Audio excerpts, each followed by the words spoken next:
Hey guys, welcome back to a new video on the YouTube channel known as Daryloth. I'm sorry for making you guys wait so long again. I know that I kind of clarified video production is going to be declining.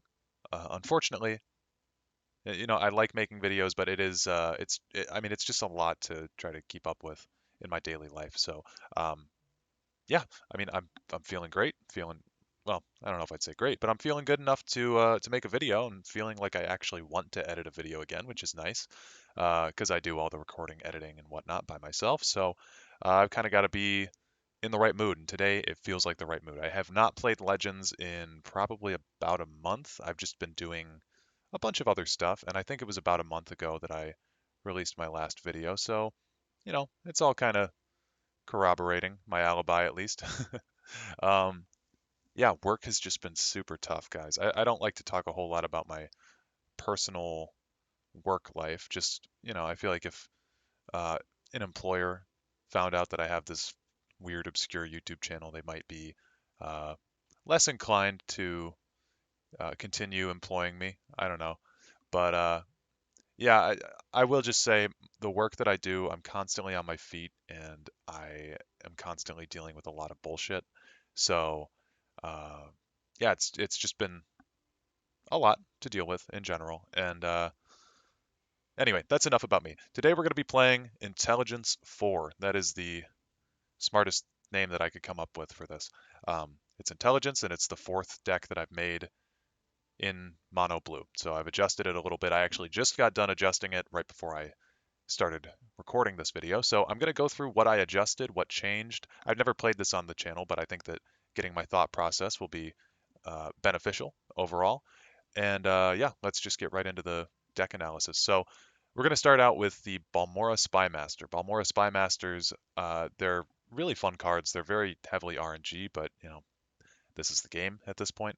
The last gasp effect is summon a random creature with cost less than or equal to your max magicka. So the thing with the Spymaster is that if it gets silenced or something, it's pretty much awful. You really want that last gasp to proc with the Spymaster. So essentially, you throw this thing down. I'd say around turn 6 is when it gets its most value. Now, you can play it before turn 6 for sure, and I mean it makes sense to play it before turn 6 sometimes because sometimes you don't have anything else to play and it's a cheap card. But I'd say the later that you can put this out on the board and you can self-sacrifice it with something, the more power that you have with it. Because I believe it is equally, uh, the RNG is equal across all, different cost. Because I believe that the RNG is equal, like it has an equal chance to just pick anything from any cost. But it seems like if you have 12 Magicka, it's usually more inclined to pull something around the higher end of stuff. So Balmora Spymaster, definitely a really cool card, and something that I'm hoping that we will get a lot of value out of. What kind of goes really well with Balmora Spymaster is Barrelzar's Tinkering, and we're going to be getting some value from this for sure. I hope anyway. But it's a 2-cost action with Betray. Transform a creature into a random creature that costs 1 more. So the Betray effect, essentially, if you have a creature on the board, you can sacrifice that creature to then gain the action's effect again. So let's say that we have a Ancano on the board and a Balmora Spymaster. We play Tinkering on the Ancano. It bumps it up to a 9 cost. Then we could sacrifice our Spymaster. We could see what gets summoned by the Spymaster. Then we could choose what next target to do our Barrelzar's Tinkering on to see which one would get to a higher cost. So that's kind of the fun little synergy between those two cards. I felt like I wanted to definitely explain that pretty well. So moving on to Ice Spike here. Ice Spike's a very solid card. It's a very kind of normal card, but it's one of these things in specifically intelligence. And I didn't build my deck in this way, but specifically intelligence, there are a lot of creatures that have a little bit of extra reach. So when you put them down, essentially what that means is they deal damage. So you've got cards like the Camlorn Sentinel, I think is what it is. The Camlorn Camlorn Hero. Deal 2 damage to your opponent. So also these guys look like they're brothers or twins or something. I don't know if they're the same guy because they're in different armor, but it's kind of interesting. Also, Camlorn is like in the middle of Glenumbra and High Rock, so I don't know why he's on a ship. Anyway, um, yeah, Ice Spike, it's one of these kind of examples. It's an action, but it provides us some reach to hit our opponent when we, uh, we're basically using this to draw a card, and the extra bonus is that 2 damage. But sometimes that 2 damage is the whole reason that you're playing Ice Spike. So it's a really kind of basic card. It's a little versatile, and I'm hoping I'm going to bring her up now, Thorana. After you play an action, shuffle 3 0-cost copies of that action into your deck. I'm hoping that we can get some Ice Spikes to be copied by Thorana. That way we can just have basically a machine gun of Ice Spikes that we're going to be constantly shooting and drawing more of and copying. So that's my main goal with playing this deck today. So I want to see that happen. Shrieking Harpy, I needed some more prophecies in the deck. We've only got 2 prophecies, or 2 sets of prophecies. So the first set of 3 is the Shrieking Harpies. They're very basic cards, very, low cost, low power, but the summon effect is Shackle an enemy creature, and that can come in super clutch, especially in the later game when your opponent is setting up a board state to basically, you know, put the nail in the coffin. If they hit a Harpy on Prophecy, that can really slow them down. And that can give you time to maybe take a breather, clean up the situation, and then move on to some kind of a counter attack if possible. So, Shrieking Harpy, I really like it. I think everyone likes it. It's pretty cool. Um, Wordcrafter, this is another example of a low cost creature that's very solid. So she gives a creature ward. That's her whole thing. She just summons and does that. She can give herself a ward. But the main thing, I like to think these two are friends, the Wardcrafter and the Daggerfall Mage. She's the main target that we're going to be wanting to put a ward on, because when Daggerfall Mage's ward is broken, you put a tome, because when Daggerfall Mage's ward is broken, you put a Tome of Alteration into your hand. So these two can kind of work very effectively together as a team. Um, but that's not to say that the wards are only for the Daggerfall Mage. Sometimes it's very appropriate to just throw the ward on anything else in particular. So situational for sure, but it's good in almost every situation. Brilliant Experiment. I have 1 copy of this, and it's just because we're playing in Intelligence, and I kind of wanted to be sneaky. Intelligence has a lot of reach, but it also has a lot of these cards that are very kind of tricky with, things like Barrelzar's Tinkering. Some of you may have noticed Dark Rebirth a little bit farther down. So Brilliant Experiment is kind of another one of these things where we want to keep our opponent on their toes, and they're probably not going to be expecting us to have a Brilliant Experiment in our hand at any given moment. Cunning Ally. Okay. Summon, put a Firebolt into your hand if the top card of your deck is Intelligence. We are running a 50 card deck with all 50 cards being in Intelligence, so Cunning Ally will proc every single time, essentially giving us 3 extra cards in this deck that we'll be able to make use of. Firebolts. I'm not the biggest fan of Firebolts, but I think that getting one for free is really cool. They're very weak sources of removal, but again, they're something that your opponent is probably not preparing for you to have. So when they throw something down, you might be able to deal damage to it with creatures on the board, but then you throw a Cunning Ally down and you instantly get this uh, extra 2 damage that you can deal to a creature, which can be really beneficial. So Cunning Ally, I really like seeing this thing proc because I feel like it almost never does when I put it in other decks. So this is a guaranteed just dopamine release of watching it draw stuff for me for free. Okay, Daggerfall Mage we already discussed. Love her. Dark Rebirth. Sacrifice a creature to summon a copy of it. So rather than having a set of 3 Dark Rebirths, I kind of substituted the third Dark Rebirth being Brilliant Experiment. So because these cards are so similar.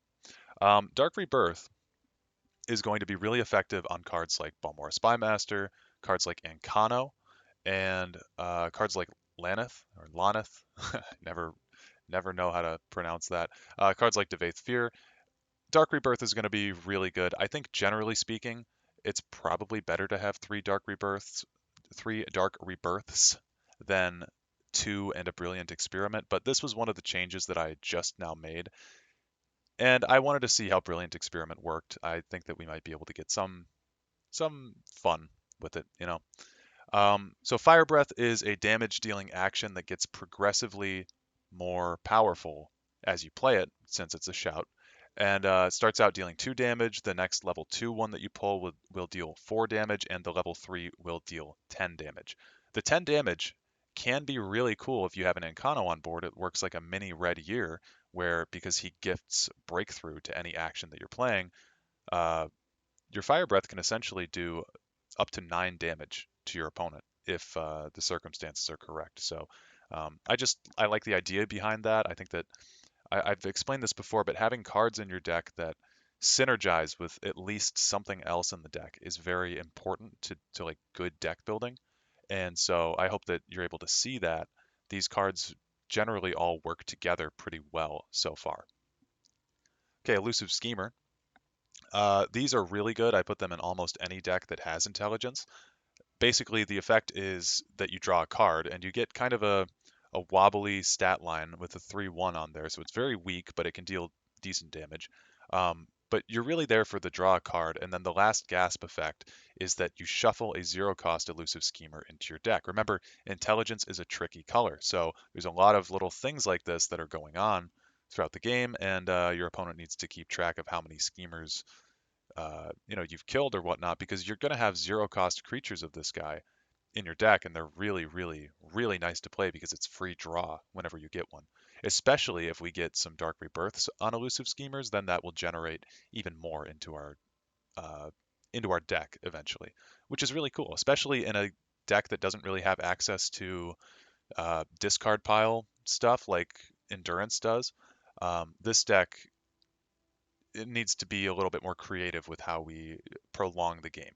If we get to a point where, let's say, our opponent is going to deck us, we have cards like Thorana and cards like Schemer that can keep our deck perpetually going forever and ever. So, really fun little synergy there.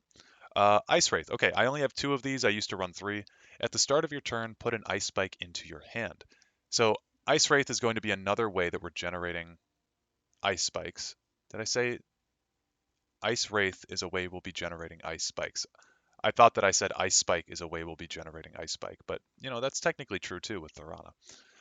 But yeah, so Ice Wraith, it's got a really, really bad stat line with the 2/2 for 4. Like 2/2 is not bad for a Ward Crafter. I mean, it's 2/1, but 2/2 wouldn't be bad for a 2-cost creature, but 2/2 for 4 is pretty significantly not good because you're wasting a lot of your time, especially in a deck that can't boost its Magicka. But I think that the value that Ice Wraith provides with giving us more actions to play with, providing us extra draw to get through our deck quicker, I think that it's a fun card, and I wanted to put it in here. I've had a lot of fun with it in this deck in the past, so hopefully we'll be able to see some of that in the recording. Okay, Lightning Bolt. If I didn't put Lightning Bolt in here, I think that you would all have reason to unsubscribe from me right now. Lightning Bolt is kind of the card for intelligence. Like when I think of intelligence, I think of Lightning Bolt because I don't think I've ever made a blue deck without Lightning Bolt in it. It's just so powerful. I've won games where I'm losing, like my opponent has a board state set up, ready to kill me, and then I hit this thing on Prophecy, and I deal the 4 damage necessary to kill my opponent with the lightning bolt that they just gave me on their turn. The prophecy is crazy. The 4 damage is crazy. You can deal damage to creatures. You can deal damage to your opponent. It can be synergized with Ancano for breakthrough. You can get more in your deck with Thorana. So just extra prophecy, uh, buffing up your deck, I guess, for protection against aggro. It's really, really, really a good card. It cannot be understated how good this card is. Piercing Twilight, another really good card. I put this in a lot of decks that are blue as well. It's a 4/4 for 4, which is a much better stat line than what our Ice Wraith is providing. It's also a guard, which is really good. And the summon is that you choose a card in your opponent's discard pile, then you banish all cards from your opponent's discard pile and deck. That's important, with the same name as the chosen card. So you're not just getting rid of stuff from the discard pile, you're getting rid of stuff from the whole deck. Piercing Twilight, essentially, it's very similar to how Cast into Time, the 5-cost willpower card, used to be. That's what that card used to do, and now Piercing Twilight is sort of the primary, uh, well, not primary, but the only card that can do that in the game. And it's a super, super strong effect. The fact that it's also attached to a 4/4 for 4 guard is really, really cool. Now, the thing about Piercing Twilight, though, you can draw these at the wrong time. So if you draw this on turn 4 and your opponent has only played like Tree Minders, it's not really super beneficial to put this down and to banish, the other two Tree Minders from their deck. Because there are way more powerful cards that this banish effect can be used on, especially with how rampant discard pile shenanigans are in this game. There's stuff with Ayleid Guardian loops, stuff with Parthenax loops. Midnight Burial is a plague that we're all kind of familiar with at this point. So Piercing Twilight is the direct counter to Midnight Burial in that sense. Court Wizard. Okay, I run two of these guys because their cost does not justify their summon effect at all, and their stat line is not really that great. But there is a reason to run these for sure. So draw a card if you have two other intelligence creatures. That will be happening hopefully pretty normally. I mean, we do have 18 actions, so it's possible. It's happened to me several times before where Court Wizard, you just have one in your hand and it can't proc for a while. Sometimes you just have to play it dry. Uh, a 3/5 for 5 is not a good thing to be playing for sure, but that's just the reality of the situation sometimes. Not everything's going to be optimal for you 100% of the time. But one thing that I do like the Court Wizard provides is it provides the potential for draw. And it also provides a good target for our Barrelzar's Tinkering. This is the first card that I would consider playing Tinkering on because you play it for 5, then you do the Barrelzar's Tinkering on it. And if you have another creature out there, this thing can get buffed up to a 7 cost, which definitely is really good. We don't even have a 7 cost creature in our deck. So Court Wizard has the potential to be tutored up to a higher cost creature, and it starts off as a much, much lower value creature. So hopefully we'll be able to do something with Court Wizard, but that's kind of the highs and lows of that card. Okay, Thorana, she kind of fills out the set of 3/5 cost creatures that we have in our deck. After you play an action, shuffle 3 0 cost copies of that action into your deck. Thorana, I don't know how to put this. There are some cards that you really want to shuffle into your deck with Thorana. Those cards are usually, in my opinion, things that have prophecy, things that can deal damage to your opponent, um, or things that can draw. Because those types of cards, or just really powerful effects, I guess, if you want to, mess around. But um, those are kind of the criteria that I would have for any action that I'm going to use and have Thorana shuffle more in. So for instance, when I'm looking at my list right here, I wouldn't really want a bunch of, I'd say, ice storms in my deck. It might be nice in some circumstances, but if you get to a point in the game where all you have are 0 cost ice storms in your deck, that's going to flood your deck. You're not going to be able to find anything substantial, and you're not going to be able to win. Especially in this deck, we are locked at 12 Magicka, so at most you could play 2 Ice Storms per turn. And while 6 damage to every creature on the board sounds like it might be good, it's really not, especially when you have cards like Ayleid Guardians that, they're completely negated by what used to be a very good removal card. Um, it's not that great anymore. So that's kind of my rationale with Thorana. Sometimes it might be appropriate, or you might have no other choice to shuffle Ice Storms into your deck or Dark Rebirths, although Dark Rebirth I could definitely see a case for.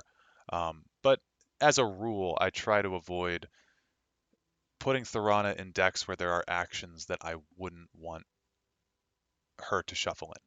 So things that would be beneficial, I mentioned Ice Spike, Lightning Bolt would be really good. Fire Breath could be good. It's not providing us an ability to hit our opponent unless we have Incano out, but it does definitely have like that 10 damage could be really good in some circumstances. But yeah, Brilliant Experiment, I could see a world where that would be good. Dark Rebirth, definitely could see a world where that would be good. But if you get to a point where all you have are Dark Rebirths in your hand and no creatures, you're going to have a problem, right? So yeah, anyway, that's my Thorana rant. Then we have Abner Tharn. Abner Tharn uses the summon ability of a creature. So Abner, he's a 6 cost 5/5, which is a pretty good stat line. There's a lot of 5/5s out there, and I'd say that he's one of the better ones. So he uses the summon ability of a creature. So if you focus in on that, you'll notice it does not say a friendly creature. You can do any creature's summon effect. So if your opponent just played a Mirac and stole your card, you can use Abner Tharn to use Mirac's ability to just steal the card back. And then if you have something like a Dark Rebirth, you could use it on Abner, and then he'd be able to steal the Mirac back. So there's a lot of really fun tricks that you can do with Abner, and I think that he's super cool. He can also be a target for tinkering as well, definitely. But we don't really have a whole lot of summon effects in our deck to make use of. We have Ancano, we have Laneth, we have Cunning Ally, Shrieking Harpy, Wardcrafter. But I guess Elusive Schemer. I mean, okay, sure. We do have summon effects, but I feel like there are better ones that could be accessed from our opponents because you never know what your opponents are going to be doing. Okay, Conjuration Scholar. This card summons a 5/5 Frost Atronach with Guard. That card, the Frost Atronach, is an intelligence creature, so that could kind of help us with Court Wizard going on. But the main reason that you run this is the synergy with the Barrelzar's Tinkering, because you can get the Conjuration Scholar, which is a 6-cost 1/2, and you can turn that into an 8-cost creature, potentially like Ancano or something like that, which would be really, really good. So it's super high value. It's providing this big guard, 2 intelligence creatures, and the combo with tinkering. So Conjuration Scholar, I didn't want to put 3 in because I felt like it might flood the deck, but I thought that it was a really good addition, and it's a lot of fun. Ice Storm, deal 3 damage to all creatures. So this can kind of, it can kill your side of the board for sure. There's a lot of weak creatures in this deck. Um, I actually think it would kill anything. Yeah, if I used 2 Ice Storms back to back, it would kill anything in my deck, which is crazy. But that's kind of the risk that you have to run. We don't really have a whole lot of options for hard removal in this deck. It's not willpower, so we have to be a little bit trickier. Ice Storm is fine. We only run 2 of them because having an extra one would just be a waste of everyone's space because it's really not that applicable in the modern meta where everyone's running these super high powered dragons and super high defense dragons and uh, workshop decks and all that kind of stuff. And Oblivion portals, like Ice Storm's not as effective as it was back in 2017. But I still like to run them. I think they're a good safety net, especially earlier in the game. Spirit Knife. I only run one of these because, again, I don't want to flood the deck with them, but it is a really good card, and it is the card that I want to copy with Thorana the most. So it deals 7 damage to a creature, and it draws a card.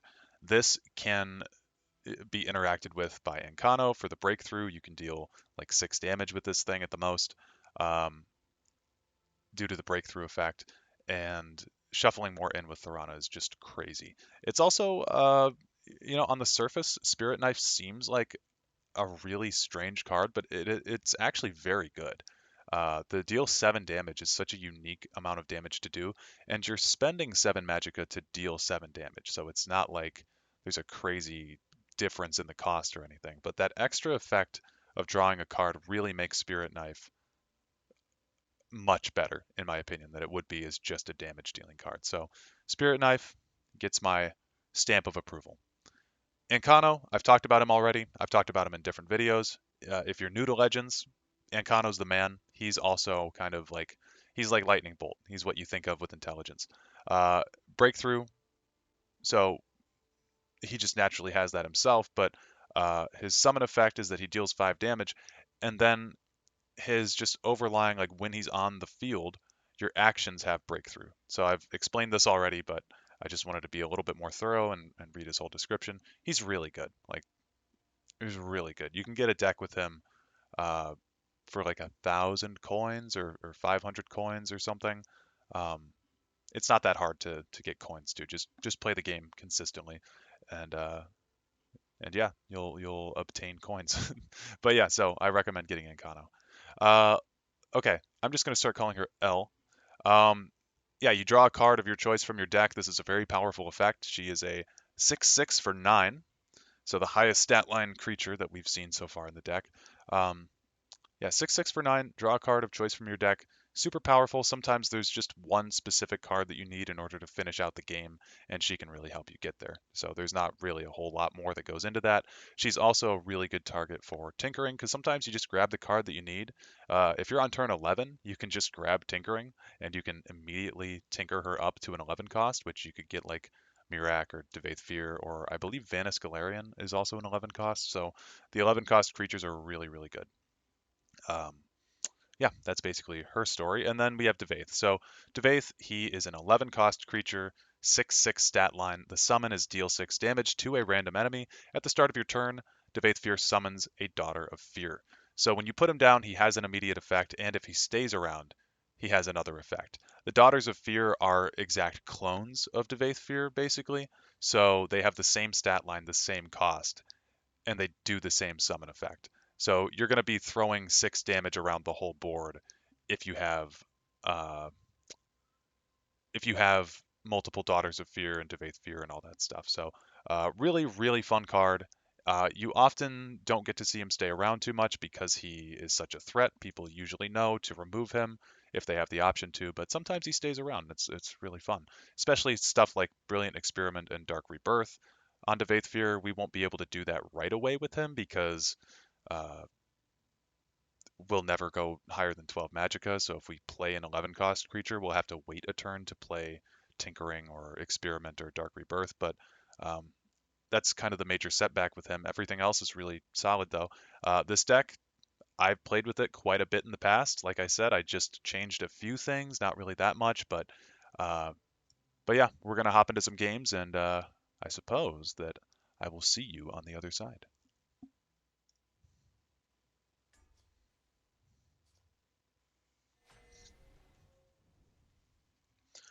Okay, we're up against Camp 19, the Gravedigger. They are on Sorcerer, and let's see what they're going to bring to the table. I am going to keep the Shrieking Harpy, but I didn't see the value in holding on to that. Abner Tharn, really interesting to have early. This could be Factotum Sorcerer, but given that he's got the title the Gravedigger, I think that he might just be on some like regular Sorcerer discard pile, maybe even skeleton type stuff. I'm glad that we kept on to the Shrieking Harpy because now we can halt this in its tracks. And I'm wondering too if we're seeing an all premium deck or if this. Nope, not all premium. Um, cool. Well, I think we'll get the first Elusive Schemer out with a ring charge as well. And we'll see what he does. I'm glad that he used the negation on the Harpy rather than on this guy because that would just completely nullify his effect. So really, really happy to see that. I think he's thinking about his life right now like, man, really wish I didn't use that negation.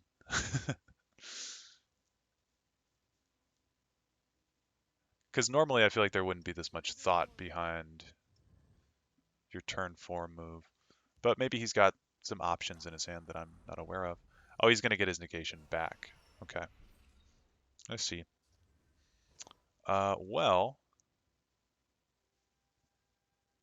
let's establish Cunning Ally in the Shadow Lane. We'll get our Firebolt. I think we're going to use our Firebolt on that immediately. And I don't want his Headless Zombie to be proccing. So I really don't want him to be able to kill that. So that's why I played Cunning Ally over here. Oh, that was lucky that it didn't go on Abner. Wow. Well, I think that if he's gonna provoke me like that with a Hollow Death Priest, I'm just gonna do the same thing to him. He doesn't have a creature in his hand. Nice. I'm not gonna break his rune. I'm kind of I'm a little bit spooked by this guy.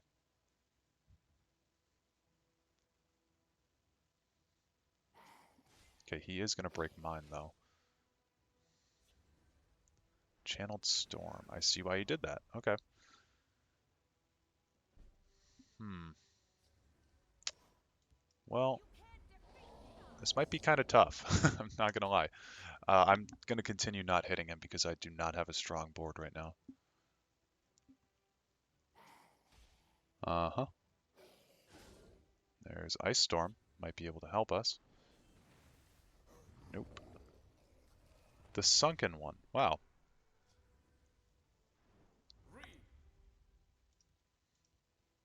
Brings the Death Priest back. Okay, so this is not good. by any means. I don't want him to kill the headless zombie, because as soon as he does that, he's going to get a negation. So I'll play the Ice Spike. Okay, another Ward Crafter. Uh, hmm. Okay, I say that we hold on to, yeah, we hold on to this, the Conjuration Scholar, because we might get a Barrels Arts Tinkering sometime in the future. Okay, he's got his own Ice Storm. And he got the negation, but he refused to use it there. So that's kind of interesting. Ice Storm is really good here, but he's got this Hollow Death Priest, so that's going to hit my my Laneth, which kind of sucks, but I guess Ancano is more on my game plan here. Hmm. Okay, so it doesn't. Schemer first. Spy Master could be really good. And I think that's what we're going to do with the Dark Rebirth. I could have held Dark Rebirth on, could have held on to Dark Rebirth, I suppose, um, to have gotten 10 damage off by Ancano, but with this shield here, I'm really not happy with this. So I think he is going to negation this. That's what I would do. He does have 3 viable negation targets. So whichever one he chooses is probably going to be fine. Yeah, that's probably the immediate one that I would have gone with. And we're going to say goodbye to her. That's fine. That is okay. We're going to get our Ice Spike. And we can get rid of his negations for good now. So that's totally the plan here. Although he might be on Singleton. No, he's not. Yeah, we're going to get rid of his ward. I will hit face. And I'm going to even Lightning Bolt this. And then I'm going to provide a ward onto this. And again, not going to hit him.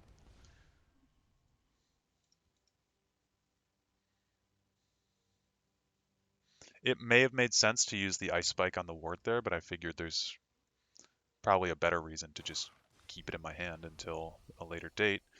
Uh, yeah, I think Harpy over here is fine,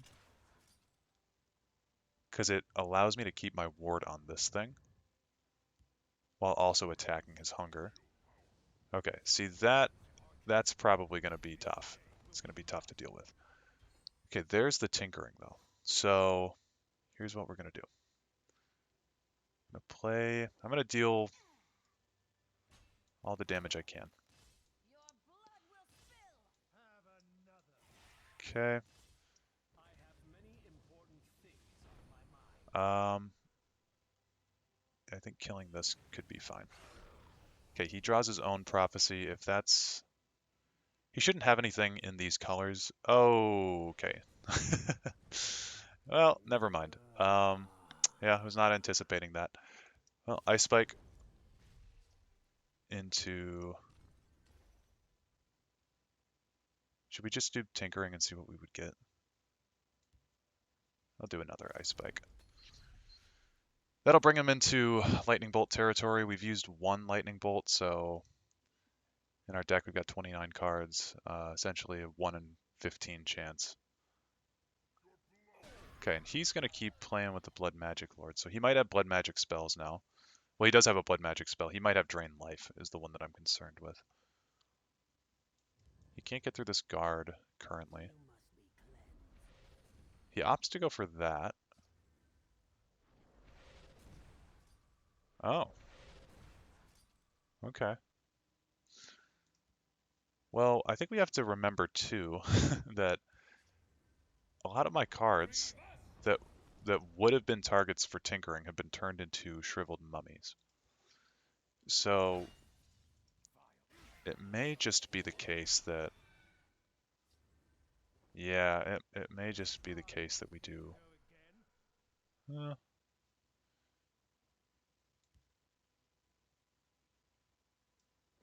Something like this. Triumphant Jarl actually procs here. Not helpful at all. Spirit Knife could have been good. And then we'll sacrifice this one that's shackled. We'll buff this up. Merrick.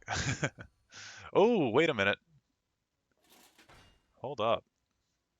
Oh, that's really bad. Okay. If I do this correctly,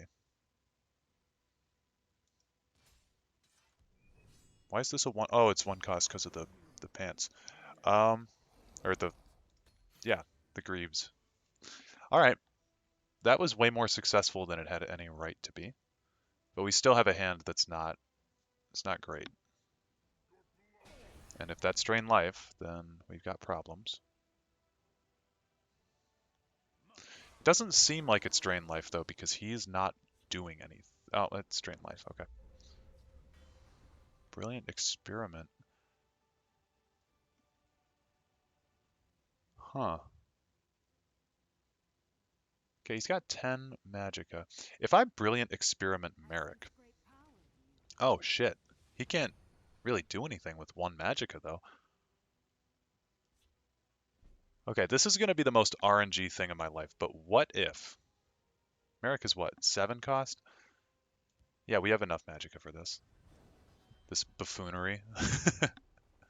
I'm going to play another Merrick. Okay. Oh my god. Dude, shut up. Wow. Okay, well, that was a pretty good one. Okay, we're up against 3 Warlock 3, someone I feel like I've faced before. We're off the heels of just an insane ending to that last match. That is a really good reason, that last match, a really good reason to show how Brilliant Experiment is different from Dark Rebirth, because I wouldn't have been able to do that with Dark Rebirth on Merrick there, because the original Merrick would not have been able to attack. He would have been rebirthed. Um, Man, that's crazy. My original plan with that Merrick move was to get a loot, or not a loot. That's what wound up happening, but it was to get an item for the mummy to be able to kill the Blood Magic Lord with. Uh, but I mean, I got the Dwemer armaments instead, which was incredible. I'm going to play a Cunning Ally first. Reason being, Daggerfall Mage is it's kind of it's like a oh my god, I can't say the word. It's like a deterrent. Um, when you play a Daggerfall Mage down, it's kind of saying, okay, I own this lane now. And it really makes your opponent not want to play in there because they don't want to give you a free Tome of Alteration.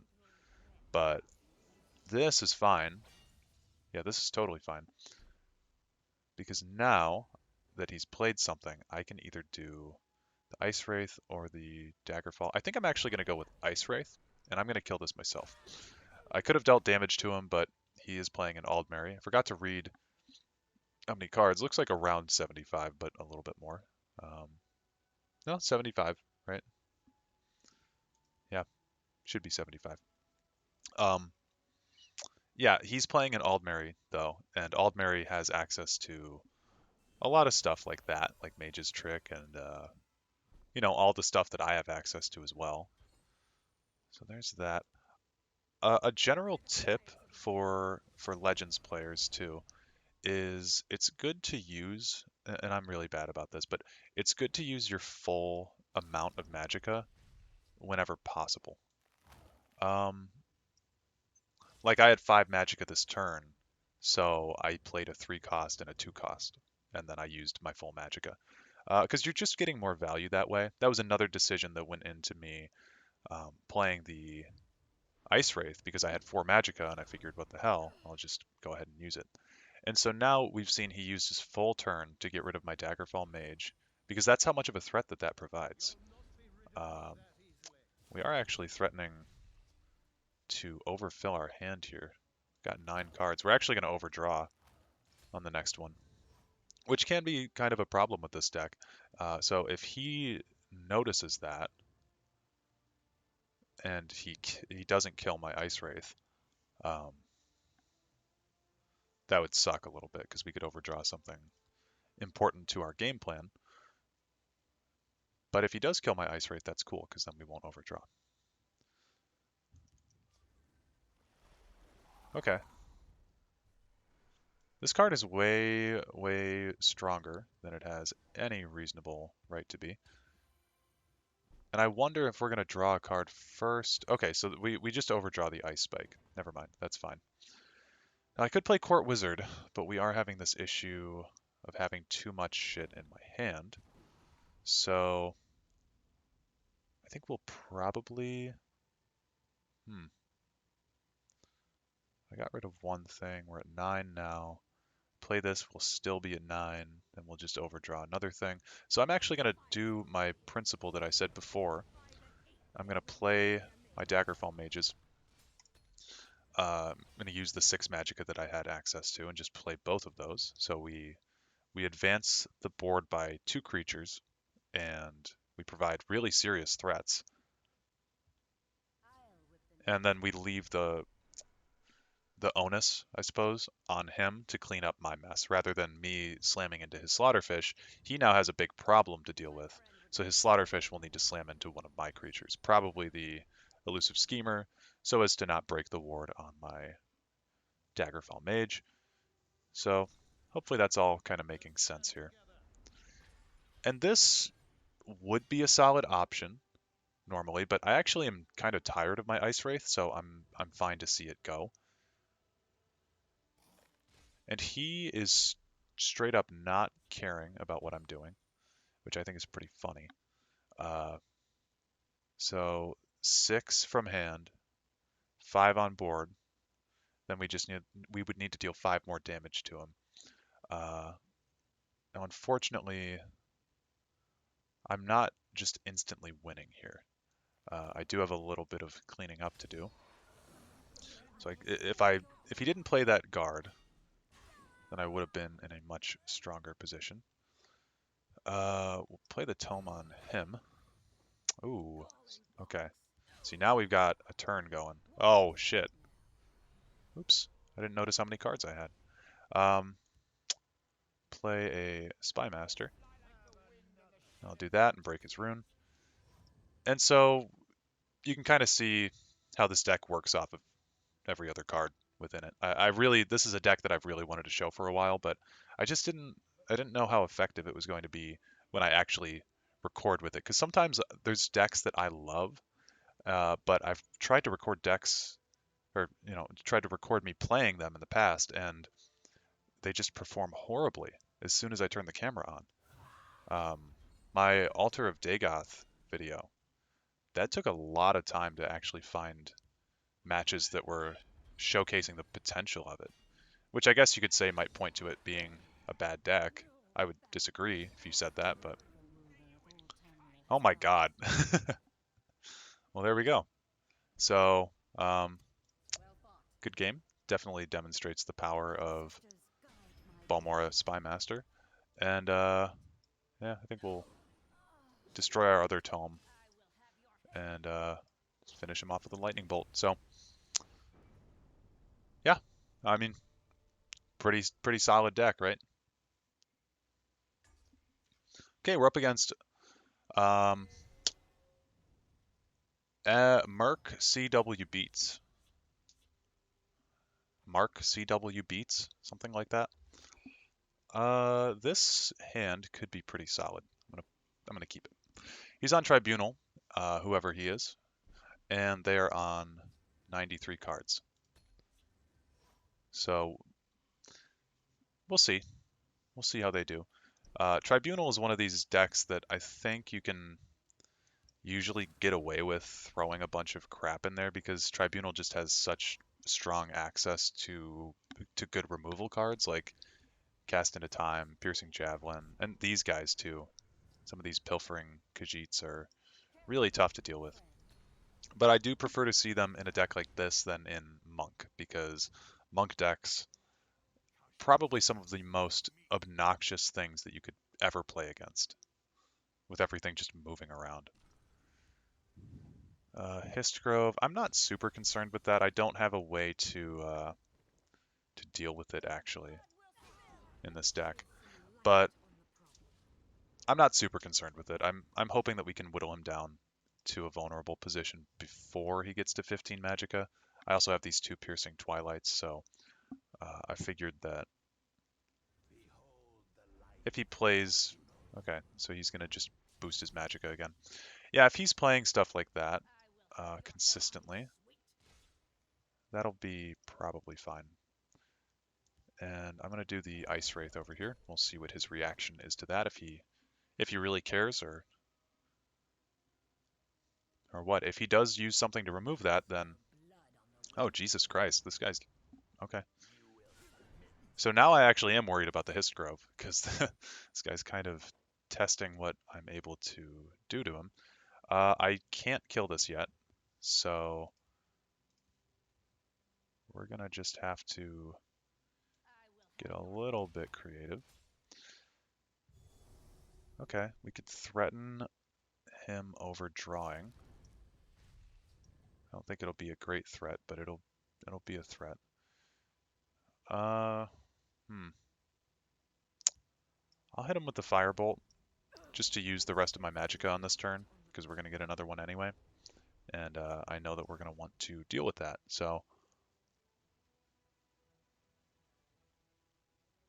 I'm wondering if he just typed in Magicka in the search bar and then put yeah, and then he put all 93 cards apparently that there are that say Magicka in them. I guess he didn't with Regini Highwayman, but okay, that's the card I was looking for Piercing Twilight on. But before we do that, we need to get rid of this.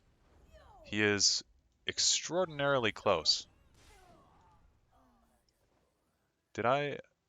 Oh no, I didn't play it yet. um, yeah, he is extraordinarily close to getting this to proc. Temple Conjurer, that's fine. Manic Jack. Okay, it seems like he ran out of Magicka boosting cards. Otherwise, he'd be playing them. And he's going to commit to the Shadow Lane. I think I'm gonna play. I'm gonna play more aggressively in the field lane, try to contest, and I'm also going to get rid of those. He might have one in his hand, so we need to be careful about what we do. But yeah, providing a threat of 8 Magicka, or 8 damage over, no, 7 damage, what am I saying? 7 damage over there. So yeah, it does kind of have to be addressed. But we do have this Conjuration Scholar move that I think he won't be expecting, because we haven't really demonstrated that we're that kind of deck. We haven't really demonstrated anything. Okay. Ankano's very strong here, though. Hmm. Is Ankano that strong? We're going to play a Conjuration Scholar. We're going to do a stronger move, I think. Yep. What does this do? We're going to sacrifice that. We could get a 9 cost. Honestly, getting the extra bit of health is not too bad. Then we'll tutor this up. We could get an Ankano with that. We got another guard, which I'm not displeased about. And I think that we need to get rid of the Shrine Guardian. But I don't know how we're going to do that. Okay, Shrine Guardian is going to be the one that takes the damage here.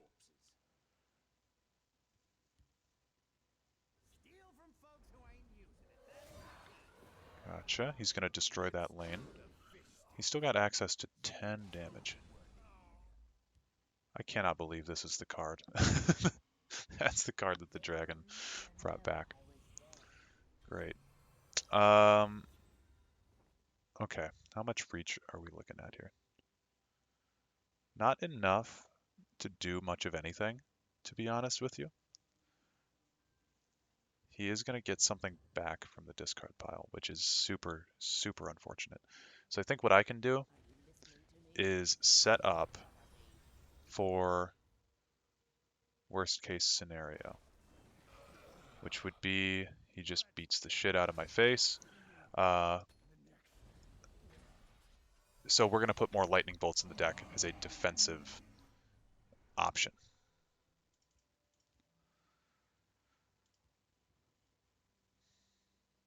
And so I don't know. Pureblood Elder is probably what he'll play. Shrine Guardian could also make sense. I mean, he's got 15 Magicka now. He's got this board state here.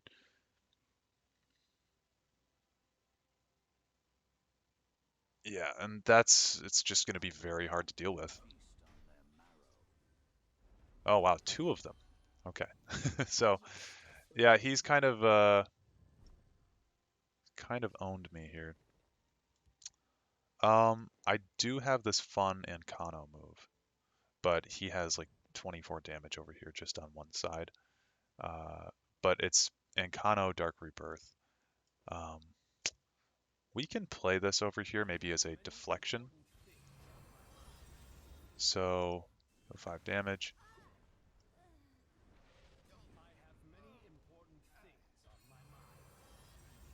We'll kill that.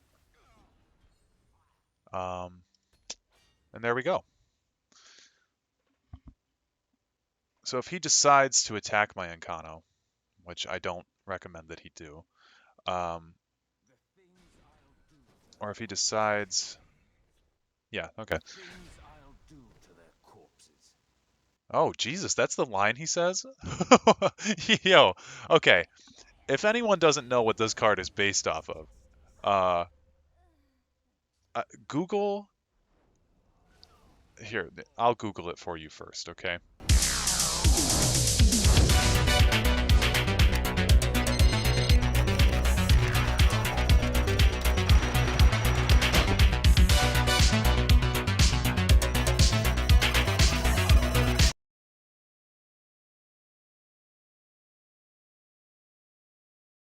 Google Mar, Maargan, Dramora, okay?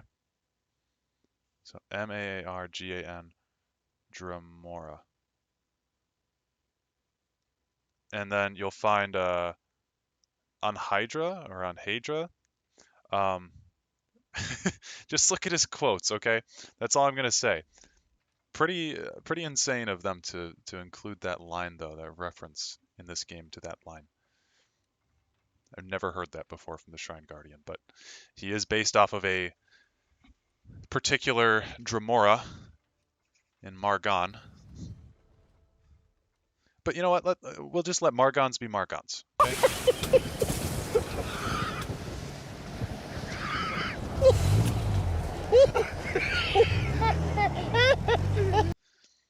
Um, Bubba 2369, nice. The Immortal is playing a monk deck right after I kind of described that monk decks are very annoying to me. We'll hold on to the lightning bolt.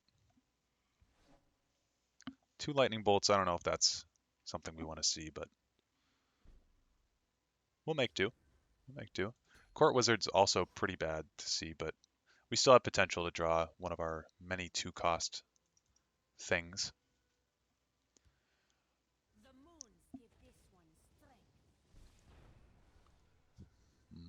Okay.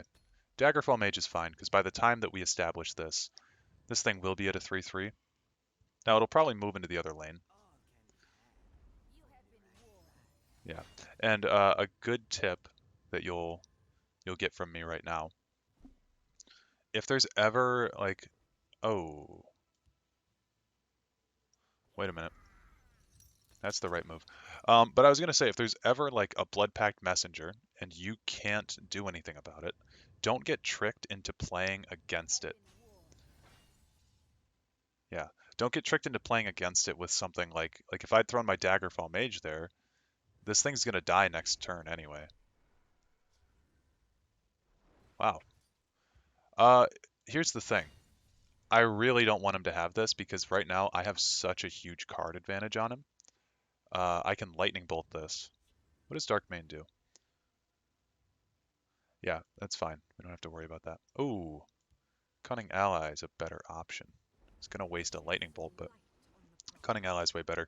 So a big principle in Legends, and I know that like many of you guys are familiar with how the game works, but I have had a few people recently, which I'm really happy about, tell me that they're new to the game and that they're trying to get more invested in it. So I'm trying to give more tips whenever I can. And I'd say a big thing to always keep in mind when you're playing is having a card advantage on your opponent. So my opponent here uh, probably has a better board than I do, but in terms of the actual amount of things that he can do as a follow-up, he's running out. Like he's only got one card. He's at one card a turn. So it's very powerful in that sense to. Oh, I shouldn't have destroyed the ward. That was silly. Um, it's very powerful in that sense to be able to hold more cards than your opponent. I think that we're gonna get this name always makes me laugh. Dude, friend requested me, and his name was friend request me. uh, that name always makes me laugh. We're gonna get rid of those move cards. I find it. I would find it odd if he had another bewildering speed, given that he's just played two, but we'll see. Okay, so he is providing a lot of threats on me that I can't really do a whole lot about, so I'm thinking that this one might be a loss, but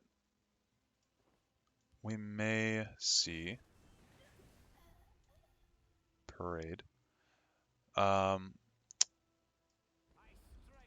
that that we can make a comeback because of the card advantage in our hand. But really, I don't think that I have misplayed at all in this particular game. It's just that my opponent had a better hand overall. So not much that you can do about that. We can. Oh no, we can't do anything because I don't have 8 Magicka. So we just have to hope and pray that he does not get a move card. If he does, we're done.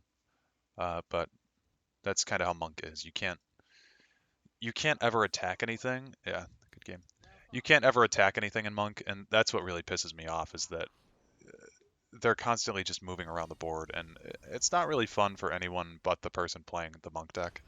Um, Hence why I have not played a Monk deck on the channel yet, because I find them extremely irritating. Not necessarily broken, but they kind of break the normal convention of like, hey, play in the field lane and advance your board. It's like you can't contest anything against a Monk deck because they just, I don't know, they'll just move out of the way. We're up against, uh, is it supposed to be like Dimitroy? DMI Troy? Detroit, Michigan Troy? I don't know. This hand is very similar to, I feel, a few of the hands that we've had already, but I like it more because of the Daggerfall Mage. Okay, this person, however you pronounce their name, is on a 60 card deck. Yep.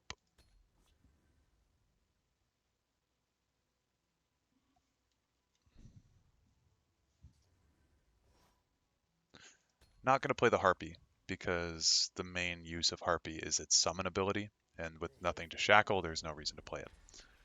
This is going to be really good for me, hopefully. Ooh, with the Wardcrafter as well. So the stars are kind of aligning in my favor currently, but we'll see what our Spellsword friend here has to say. He's at 5 Magicka, so Piercing Javelin is not out of the question. He's no doubt running them. Scouting Patrol. Okay, so I'm expecting to see a Divine Fervor at some point.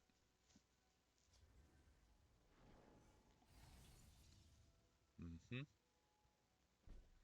Not bad moves, I would say, but not that great.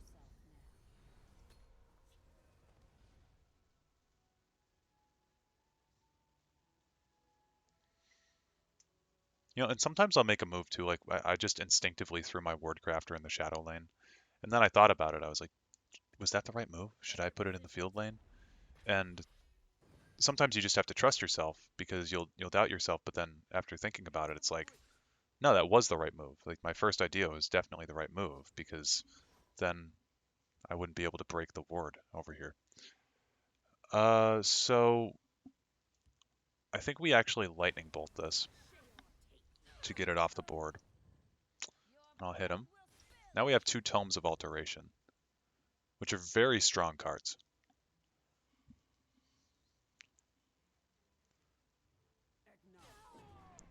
But we are about even with our opponent, and two of our cards are actions that we're not really going to be using, I'd imagine, and then two of them are items. So you need to kind of think like, yeah, I do have the card advantage on my opponent right now, but what cards do I have? And the answer is cards that aren't super great. So yeah, that's about it. Next turn, definitely Thorana Ice Spike unless something happens where I need to act. Warcry's fine. I'd much rather him use Warcry on one Imperial Grunt uh, than on a whole lane of them. Like that.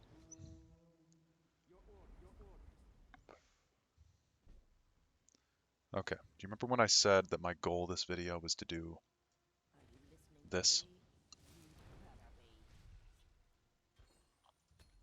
Well, we've done it. So you can stop watching now if you want.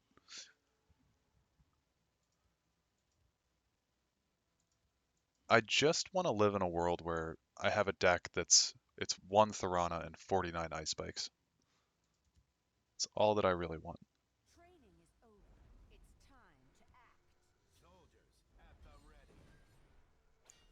Okay. Thinking that Thorana would have been way better to have over here, but I'm kind of on the meme mind right now. Oh, Ice Storm. There we go. Very good draw. And there's a Lightning Bolt for that, so now we've got more of those in our deck. If we draw an Ice Spike or a Lightning Bolt, I'll be pretty happy. Ice Wraith combos pretty well with what we're doing. Play over here. And now we'll kind of sit back and watch. Now we do have more Ice Storms in our deck, so that's not necessarily ideal, but in most situations. But against this deck, I think that's actually kind of preferable because we know that he's got all these tokens that he's going to be trying to spawn. Oh, goodbye, Thorana, rest in peace. But she did do her job. She duplicated a whole bunch of stuff, so really happy to see that. I'm going to do a Fire Breath here. And then I'll kill off one of these, and Conjuration Scholar seems fine. Again, I'm not really super worried about what's happening right now. I would like to get rid of that Edict with my Piercing Twilight, but I kind of do have to defend because he is ahead of me by 6 health, so. And he's got way more cards on the board than I do. Okay.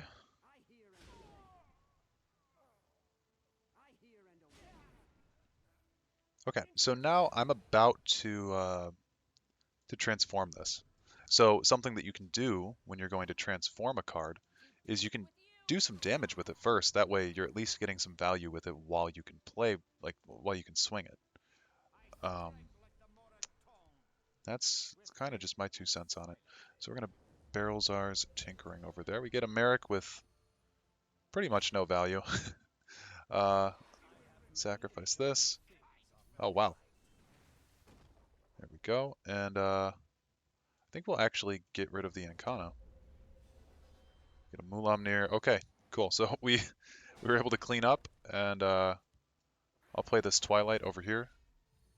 Get rid of the Edict, and that'll thin his deck out a little bit more. So now he's at a very respectable 43 cards. Yeah, he's gonna just leave. I might have as well if that had happened to me. If I was just playing like, offline by myself, I might have just left the game like that. Okay, we're up against UF Steve, the Immortal, on Empire, with a Khajiit picture at rank 9, with this background. A lot of information that we can get about UF Steve. I'm gonna keep the Ice Storm. This looks like a tricky hand, so I'm gonna keep it. I took a break from this recording because my throat was actually kind of starting to hurt, and now I feel like I'm back, a little bit more renewed, and we'll be able to hopefully get a longer video out of this. Got to be able to, take my time in production and make sure that I'm getting stuff out for you guys that's worth your time. So I'm going to establish the Daggerfall Mage in the field lane here. Again, I think yesterday I just kind of locked down the field lane. And that's a pretty good card to play for me, I think. Um, and then immediately, I feel like there's some follow-up that I should do. I have 2 cards at 4 cost. I'm going to equip the Tome. There we go. So now I also have 2 other cards at 4 cost that I should be able to establish. Opponent is ramping, so he's getting closer to likely his Ayleid Guardians. He's on a 100-ish card deck, looks like. We'll draw first. Cunning Allies, good to see. And he is keeping us off of his face, but so far we do have a much stronger board, but he is at way more Magicka. Okay. So I'm curious as to what that's going to be that he pulls out. And, I could use my final ring charge, but actually, yeah, I think I will. Because we don't actually have a way to get rid of supports in this deck. There's no support removal in blue, and I wanted to make this a true mono blue, so no neutral cards are in our deck as well. That's fine. We're basically just spending a lot of time cleaning up his, I don't want to say his mess, but he's definitely got me on the defensive right now. Just to get some presence, I'm going to put a ward on my Elusive Schemer, and I'm not going to hit because I don't want him to have 6 cards and me only be at 5. Dark Seducer. Okay. Oh my god. Wow. I think that Dark Seducer will still... No, never mind. Okay. Well, after that, I think that's probably a pretty decent time to start hitting him. Again, when you have this many cards in your deck, you have near 100 cards, or exactly 100, I didn't count precisely. You're going to have some high-end stuff that you draw for sure, but you're also going to have some fairly low-end stuff. Now this gets in the way of our Ice Storm, so I want to get that off the board. Cunning Ally. Okay, and I don't know if there's a super good way for me to handle this right now. I'm going to throw down another Schemer. And I'm going to hit him some more because now we have way more cards than he does. So I don't really care about the board state as much. He appears to be reading this because he's highlighting it, which is a trick that I don't like my opponent to know what I'm doing, so I usually go and look up there. That's a really good move for him because that Schemer is now going to be in his discard pile, so that was pretty smart.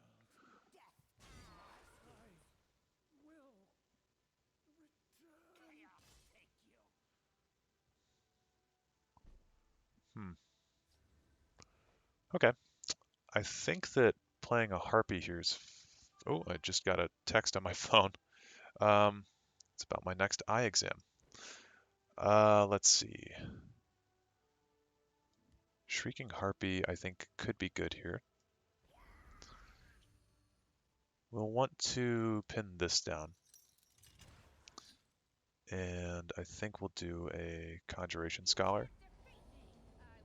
I'll hit him again. And essentially what I'm trying to do here is just make him a little bit afraid of how much I'm putting up. We do have this ward crafter here that we can put on any one of these creatures to potentially kill this. I don't care too much about the Cunning Ally, especially because I have Ice Storm coming up.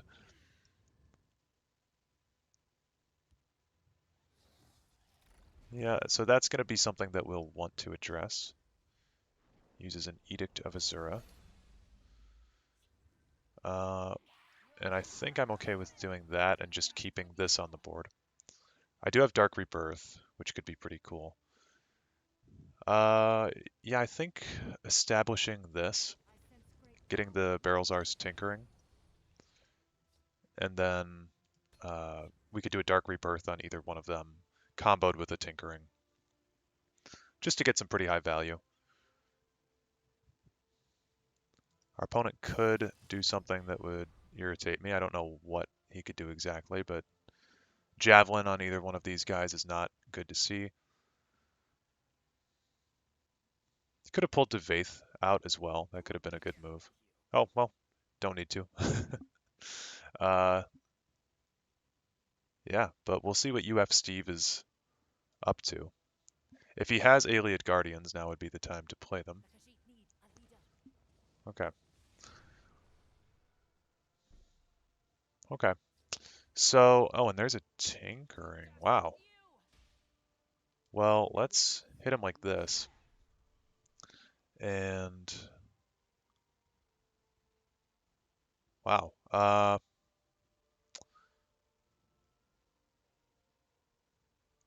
Hmm. I think, do I have lethal? I don't have lethal. I think the correct play is something like this, maybe. We'll do Barrelzar's Tinkering here. Speaker Tyrannus, cool.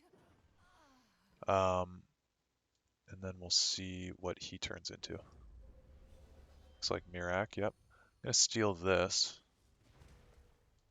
And how much is this? That's a 6 cost? Okay. So then we transform him into Odahviing.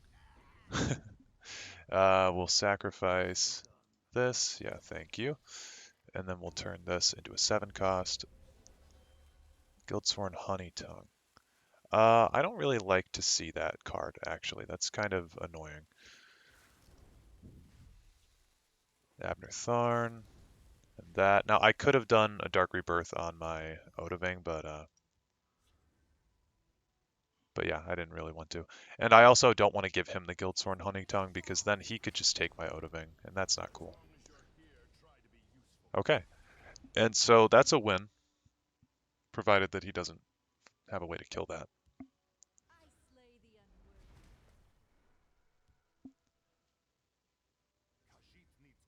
Okay. Cool. So do this. It doesn't really matter.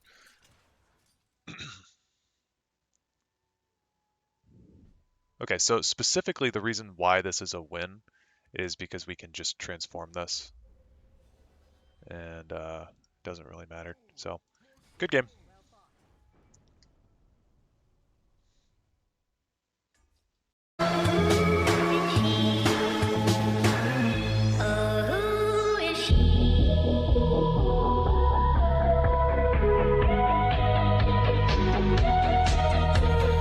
Okay, we're up against Potion of Ring Sting. Potion of Ring Sting, or of Rings Ting, the Untouchable. Kind of a fitting title for someone playing mono red. Yeah, mono red versus mono blue. So we'll see who's the better mono deck, I suppose. My guess is mono red. It's more aggressive, for sure, but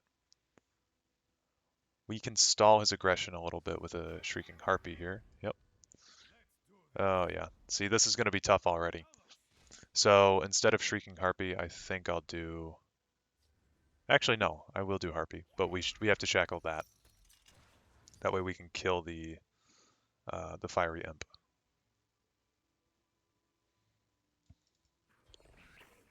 Okay, he kills it for us, which is nice.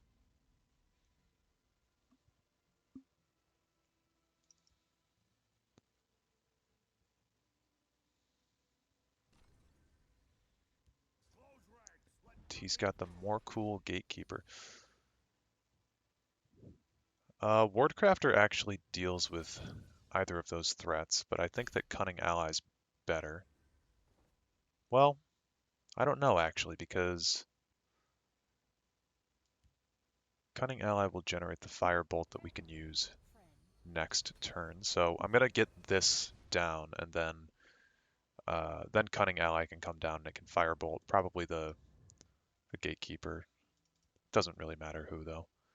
And that also opens us up for potentially playing something with Lightning Bolt if he puts down a 4/4 or something. Okay, Rapid Shot.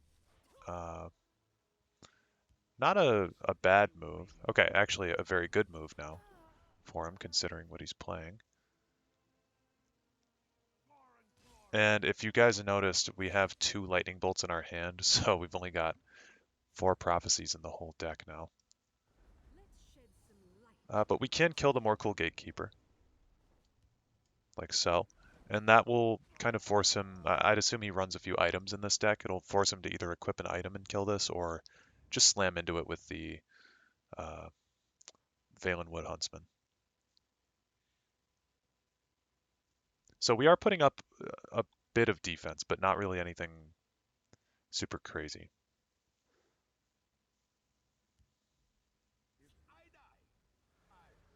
Okay, that gets lightning bolted for sure after he slams in.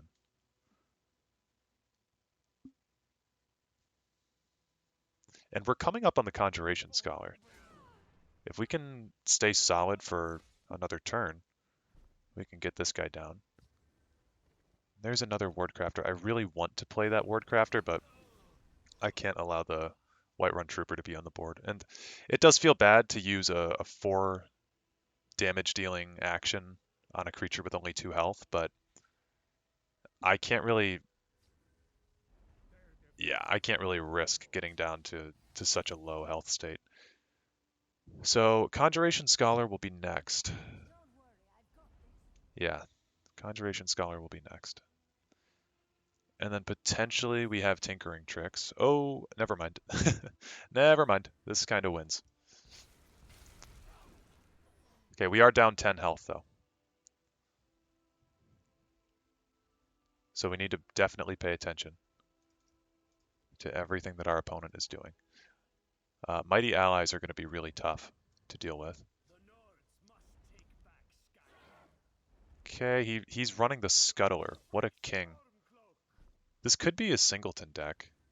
That would be the only reason I could think you would run Scuttler. Throw this down. Beefy guard. But our opponent's on 1 card per turn. He will, of course, generate the Stormcloak Battalion with this guy, but I'm not super concerned with that. I have answers.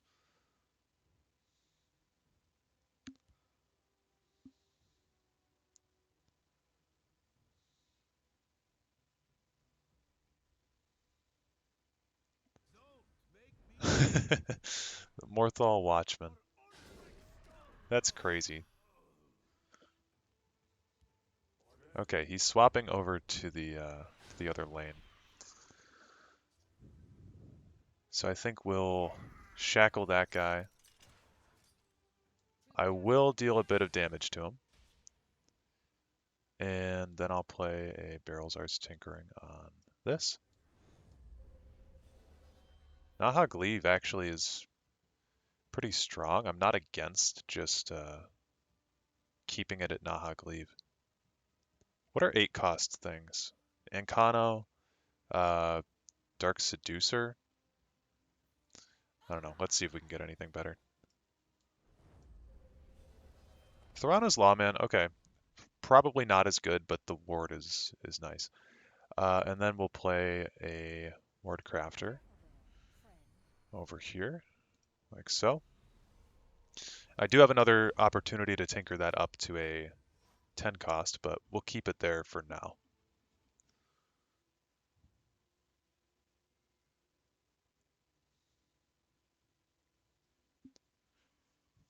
Nine cost creatures include Tazcad. Mulamnir, I believe, is a 9 cost.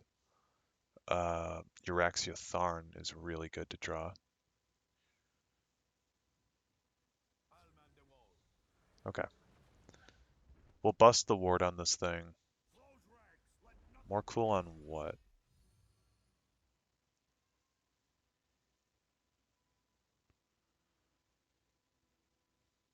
More cool on itself.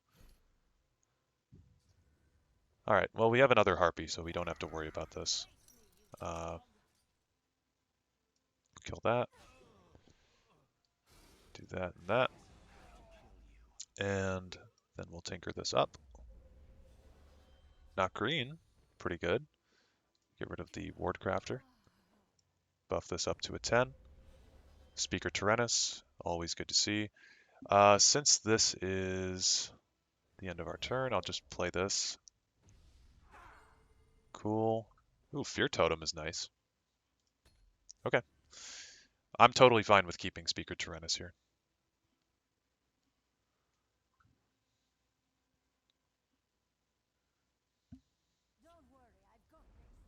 Okay.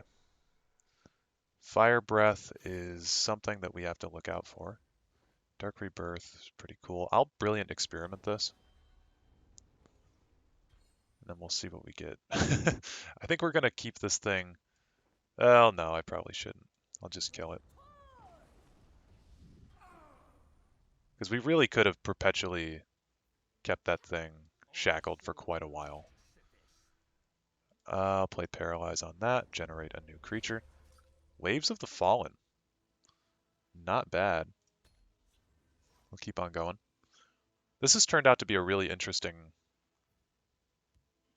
set of matches, I think. Okay, so Dark Rebirth on the Shrieking Harpy then, because we just need to continue shackling this. It's the Fiery Imp. We got a lot of cards that are very annoying to have to deal with. That. Dark Rebirth. I could do Waves of the Fallen as well, I suppose. But that might be something that's more last minute. I'll play a Lightning Bolt and just get him down to 4. Trader's Flames. Okay, cool. Continuing down the road to victory. Got another Speaker Tyrannus in hand. Excavate's a dead draw for sure, but there's potentially actions we could get to generate items in the future, so it's not the end of the world. Thank you. You have my gratitude. Care to join me on the hunt?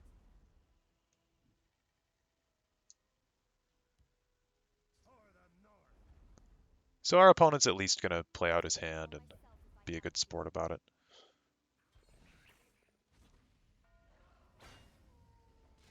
But my suspicion was totally wrong. I guess in the matchup, mono red versus mono blue, mono blue's going to come out on top. Good game. I would be fancy with other stuff. Actually, I'll transform my own lane. And there we go. Salvage would have been really bad as well, so I'm glad that we just ended that. My friends, we have a winner. Behold, a combatant from the blue team. Okay, we're up against Vlad8787. I think I've played against Vlad before because that name sounds very familiar. Vlad is on Spell Sword. I'll keep that. Not the best hand to start with, but we do have two pretty solid creatures for the early game.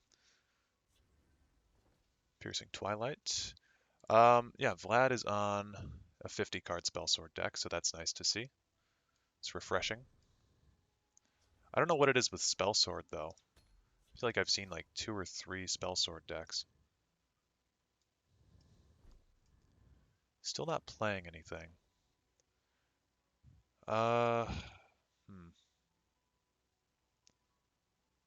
I'm gonna play the Wardcrafter first.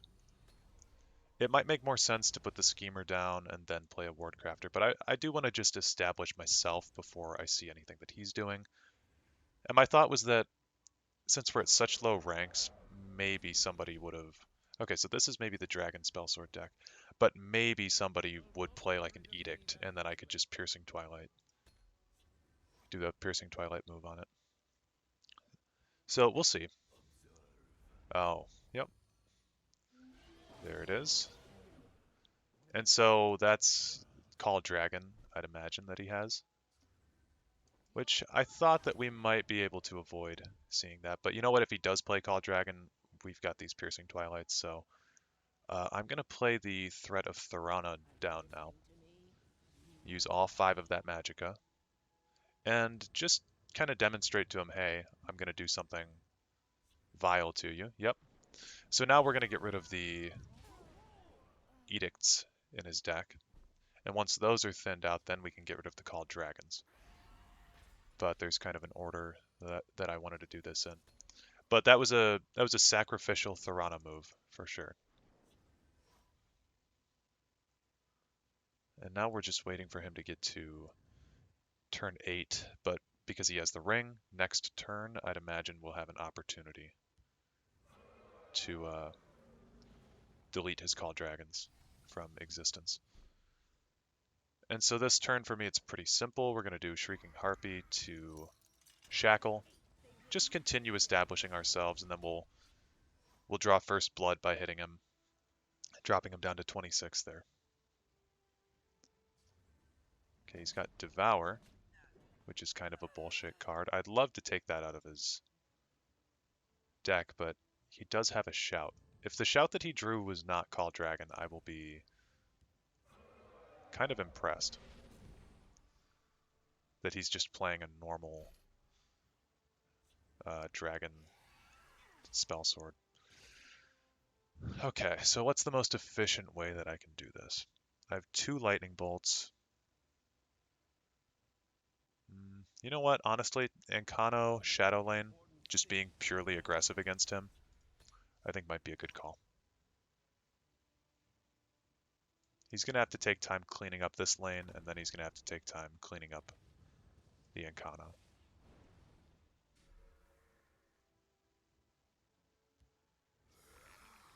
Where's his Shout at?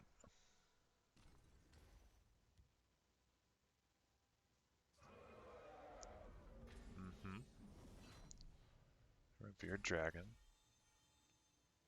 Okay, nothing got Ward, so that's a plus. Pure Aggression might not have been the right call, but it certainly seemed like it was. Okay, there's Barrelzar's Tinkering, so we could just win here. We could, depending on what happens. I think that first things first, I'm going to play down this so that way we have something to sacrifice. It's kind of a shame, but it is what it is.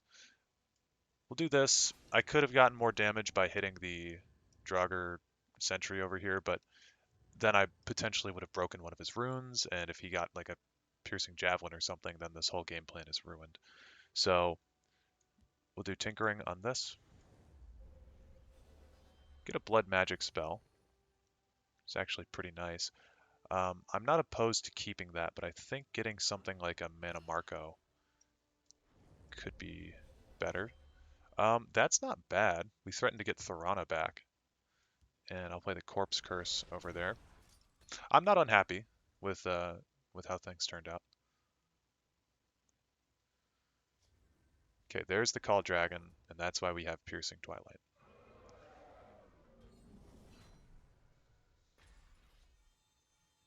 Rally, regen, okay.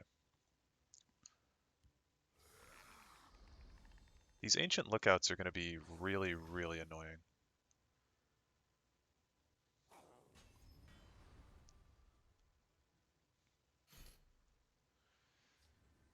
Okay, there's Thorana again. So I'm just going to stuff my deck full of Lightning Bolts, if that's cool with everyone.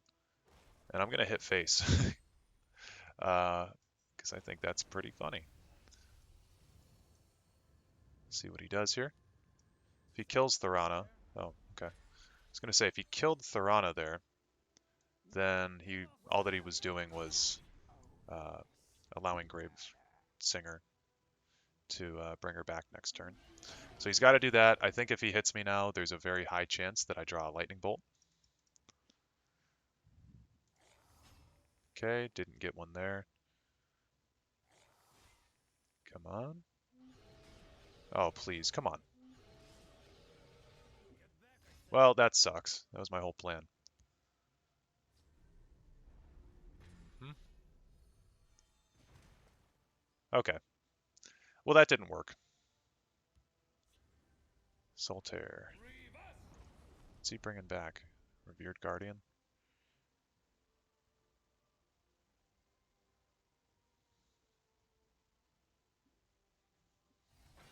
You know what card I really don't want to see right now is Thorana. I'm a little bit upset with her. She was supposed to stack the deck in my favor. Devaith Fear. It's an interesting choice. I think it's the only choice. Okay. Doesn't help. Could distract him, though.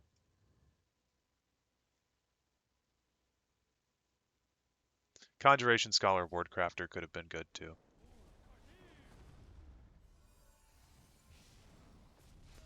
Yeah, that's concede worthy. The victory is yours.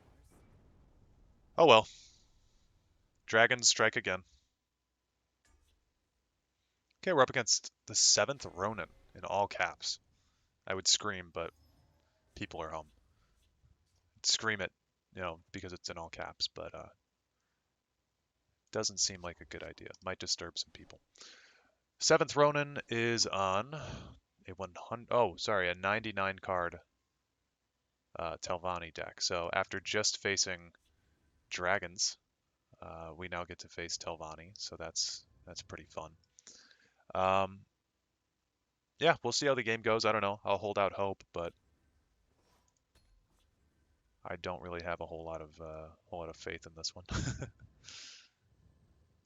He could be on some garbage deck though. I mean, he does have 99 cards, but you know, I tend to find that people that run those huge decks, uh, there's probably an above 50% win rate with those decks, just because there's so many overpowered cards in those colors and whatnot. Um, yeah, I think we established Daggerfall Mage in the field lane. We'll see what he does. Sorcerer's Negation is an option here.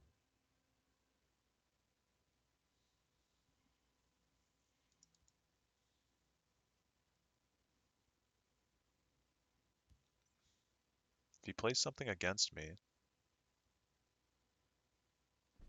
okay, he didn't. So I think we'll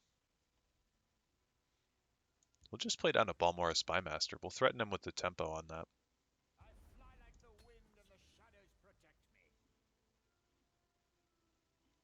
So now he's got 2 targets for negation. Now he could just run Mute and just completely obliterate this lane. But if he does something like that, I could at least play Piercing Twilight on it.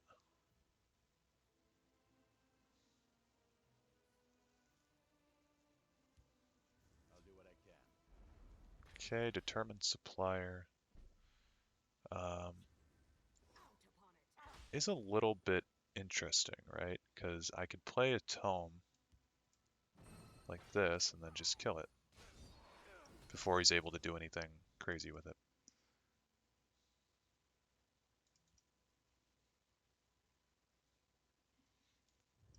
And then whatever he plays next, I have the Wardcrafter here hidden in my hand. Okay, I'm fine to see that thing get out of here because I absolutely despise the Dune Smuggler. So we'll play like this. I've still got 2 ring charges. I do have a pretty powerful board, but I don't know what my plan is for like next turn, So it could be smart just to play down a schemer, get a little bit of draw going. It's fine with me. I could have played the tome on something as well, but I like keeping that in my back pocket.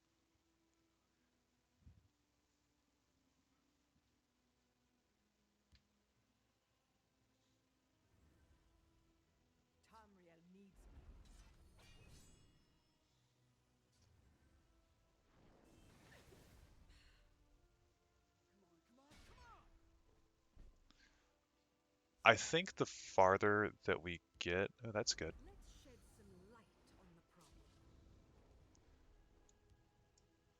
problem. I think the farther we get into this game, the closer my opponent is to playing something like Mute on me. And for that reason, I might just want to slam both of these into the Stalwart, but I'm feeling a little bit risky. I think we're just going to go for it. Just going to go and hit him. Break his first rune. That's all I want to do. We don't have enough of a threat to be super aggressive, in my opinion. Another determined supplier. Okay.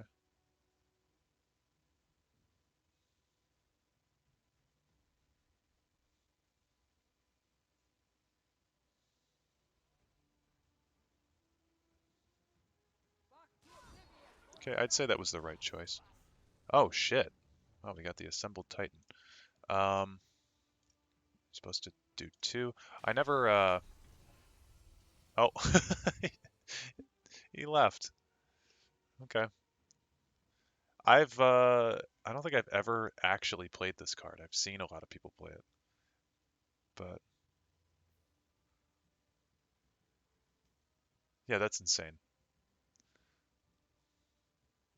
Like, I am very familiar with Factotum decks, but I don't participate in that, you know. Okay, it seems like he's back, so he might have just closed the app for a second. I don't know if, like, I play on PC most of the time, well, every time when I'm recording. Um, but I don't know if there's like co-play between phone and PC. I'd imagine there is. Okay, so what are we looking at here? Looking at a pretty favorable ice storm, I would say. And I don't see another time that we're going to be able to do it. So here, let me go like this. And we'll swing with what we've got. We'll see what he does with his prophecy. If it's another midnight sweep. Okay, so yeah, pretty favorable ice storm there. Now he is at 11 cards, so this is when we need to start looking out for Telvanni shit. Or 11 Magicka, not 11 cards. 2 recruits in each lane. Seems like a waste of a card to put in your deck.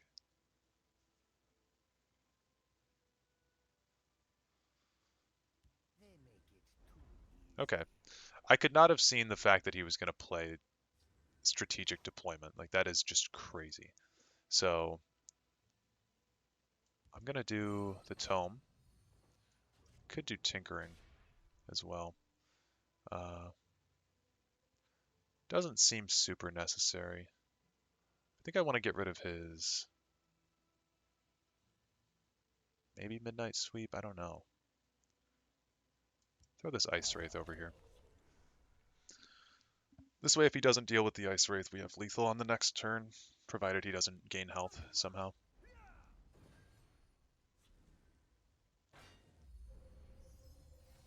Okay. So far, I'm not feeling too worried about anything.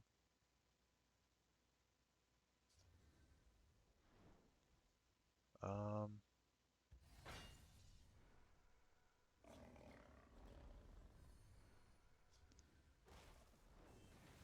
okay, I'd say you got rid of the wrong target, but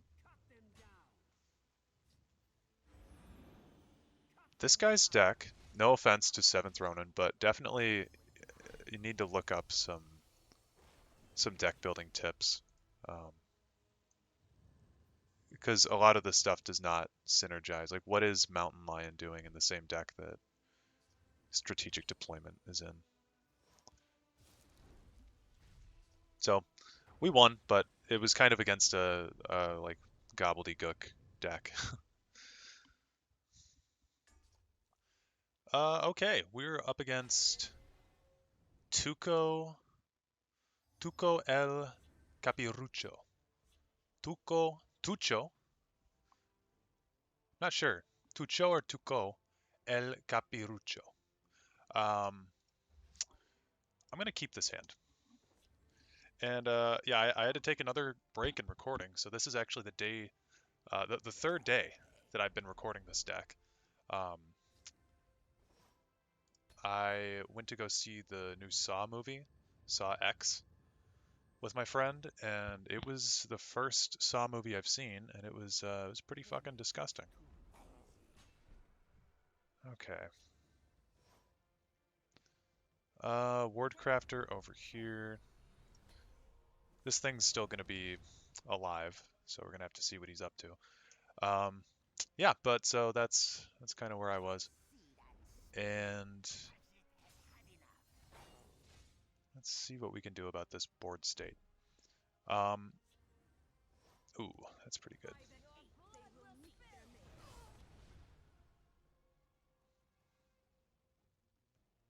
This is at least an answer to what he's got currently, but given that he's a scout deck, he could have any number of things to bother me. That one's not too bad.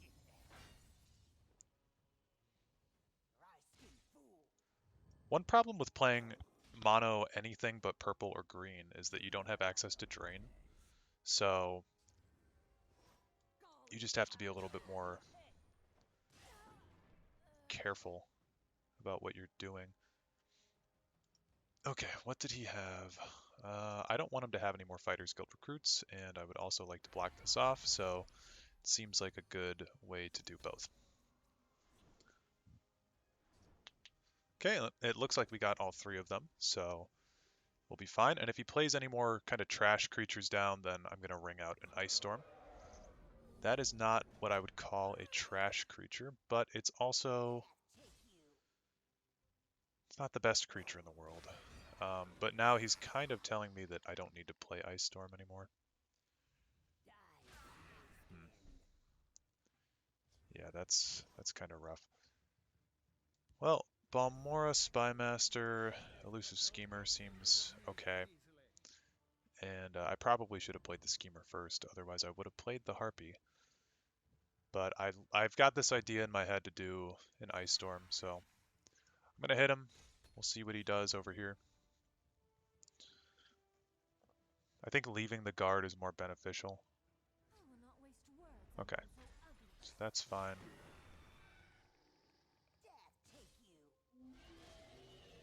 Another Spymaster. Okay.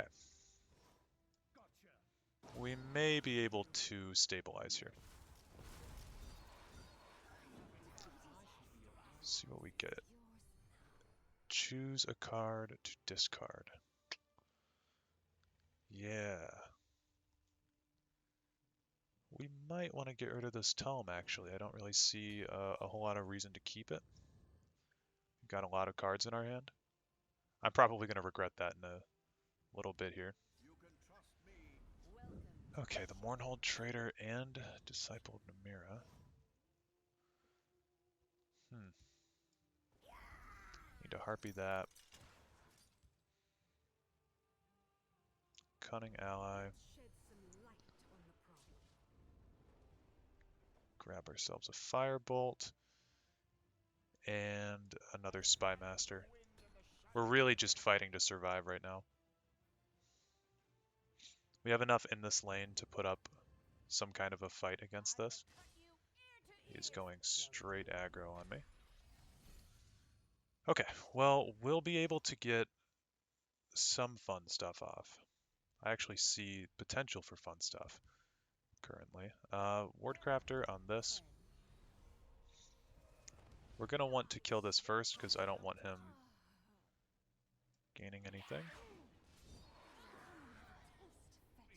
Okay. I think we can risk playing our Thorana down now. This is a statement of anger. I don't want more Firebolts in my deck.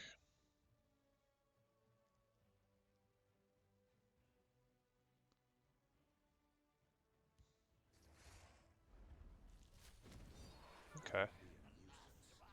Wow. Okay, that's fine with me. So, we're down pretty low. I think what we can do is Lightning Bolt that to shuffle some more in. We'll Tinker. We'll hit Then, hmm, Ice Spike, another Lightning Bolt. Barrelzar's Tinkering. Okay, and we'll get this thing up pretty high. I just saw that somebody was spectating. Mana Marco, ooh. He hasn't had anything with Drain yet. What would be the most beneficial for me? Honestly, this guard. That might be nice. And now we have a bunch of Barrelzar's Tinkerings, which could be good.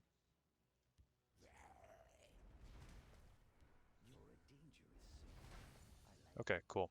I will not waste words on one so ugly. Not too bad. Not too bad. Well, there is another high-cost creature. So let's see if we can't I sense get her down. power. Pull out one of our zero-cost lightning bolts. Zap that. Throw more in. Kill that. Okay. This should be pretty good. Go like that. Yeah. We'll see if we get Vanis. Vanis is really what I want. That's fine. I think we actually sacrifice that. And Hulking Scalon's also okay. So now we just have a deck filled with Barrelzar's Tinkering.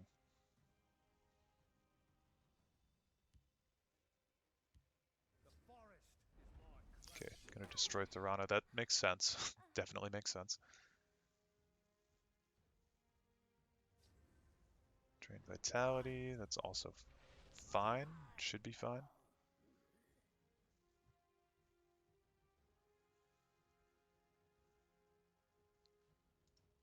Let's see. Yeah. Thank You you. have my gratitude.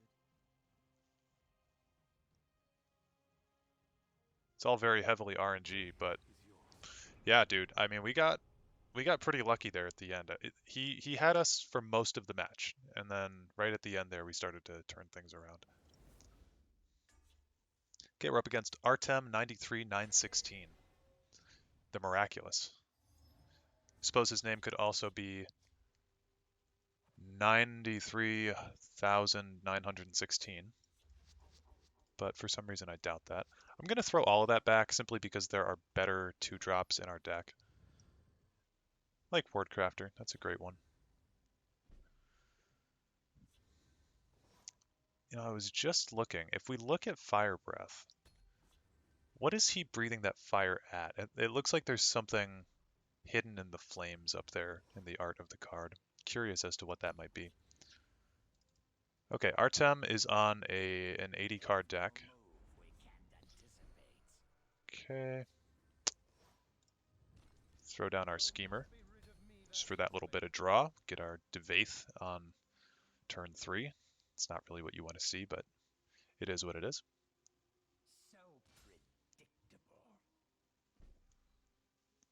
Okay, now this is setting up for the Court Wizard. If he doesn't have any way to deal with this, which was the reason that I played it like this. Okay, Histgrove. We learned our lesson with Histgrove before with this deck, but I'm here to help, not play I think politics. that we're fine. All right. I feel able enough to do that right now.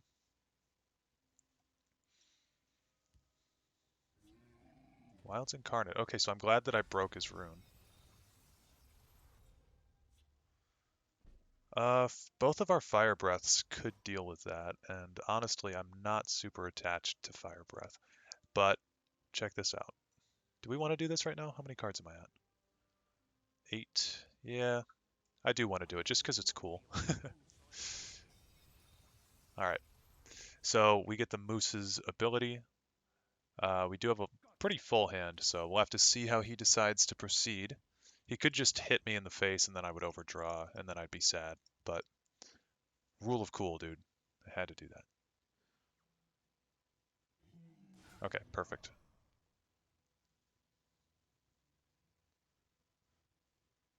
If I were him, I probably would have hit face.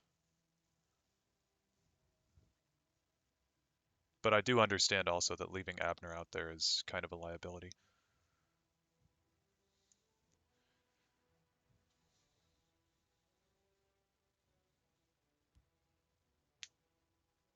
Hmm. Still waiting. Okay, so he kills not my schemer. Wow. All right, so game plan here is to put a ward on him, or her, sorry. Now we've got a few avenues that we can go down. Thorana could be interesting because it will definitely provoke him. This thing's at 4 damage, so we need to be careful about what we put out. But that's what's so good about Thorana, is that she's got such a ridiculous stat line. It's insane. I think, however, that while we have the Court Wizard, I'm going to tinker him up. That's a horrible card. I'm going to get rid of the Schemer just for the potential that we could draw one later. And that's not really a great turn of events, but oh well. And then we'll just continue to draw throughout our deck. Now he does have this to kill the 7 cost. And he's also, okay, so he's on Singleton. That's revealing for sure.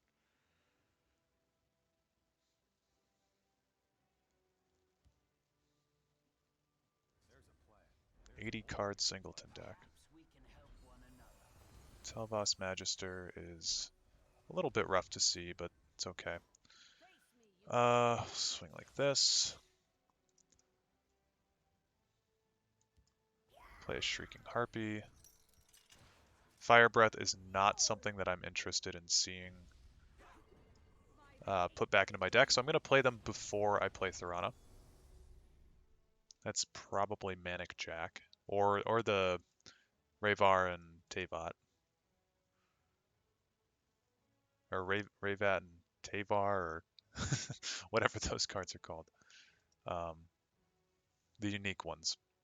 And putting both of those down right now could be beneficial to him for sure.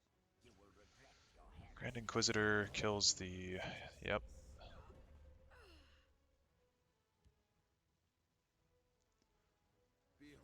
Okay, Manic Jack. Anything but Drain, please. That's fine.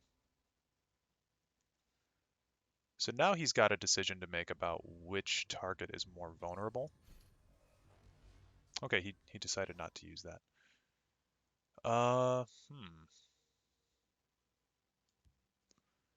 think Thorana Lightning Bolt is very attractive here.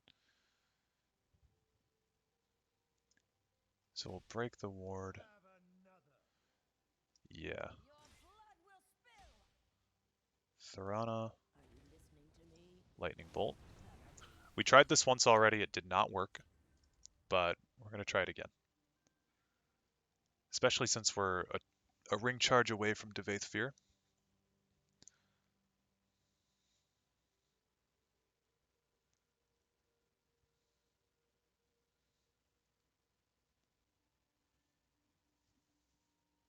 If we draw Loneth, we have potential to win, just on the spot. Okay, he's got to take some time to hit me. We now have 2 0-cost Schemers in our deck. And I'm very curious as to what he's got going on. Okay, Frost Atronach would hurt me. That's exactly what he gets. Sanctuary Raid is... Yeah, I mean, that's a card you can run. Daggerfall Mage. Well, now I think that I'm going to pay for my actions again. I'm going to have to be a little tricky here. I know that I've been saying that a lot, but... So, this doesn't really matter. Piercing Twilight doesn't really matter. He's got Goldbrand up here to destroy anything that I put down. So even if I get Devaith down, it's not super good. So first off, I'm going to do this. Daggerfall Mage. And I think I'm going to do the Piercing Twilight, even though it's not super useful. I'm going to do it anyway, kind of as a deflection, or I could do Fire Breath here. Um, I think Fire Breath is actually better. So he's got 9 plus 8, so 17 damage coming our way. We still have 4 prophecies and 36 cards in our deck. Okay, that's very good. Um,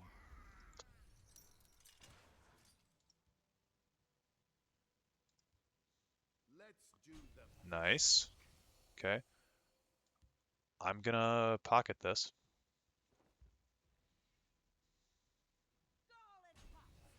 Oh my god. Wow. Okay. I'm gonna chain that down, I guess. We hit quite a few prophecies. If we can break through his wall here. Okay, he's gonna cast me into time. It's fine. Now the reason I split the lanes like this is because we had enough damage to destroy the Frost Atronach over there. I wanted to have a little bit of insurance, and then I also wanted to threaten over here. This is really close, guys. This is really, really close. Ooh, Ancano. Yikes. Okay, we need to draw another lightning bolt or else we lose. Yeah, we need to draw another lightning bolt. Oh, I forgot. Oh man, I forgot he had that. Okay, lightning bolt, lightning bolt.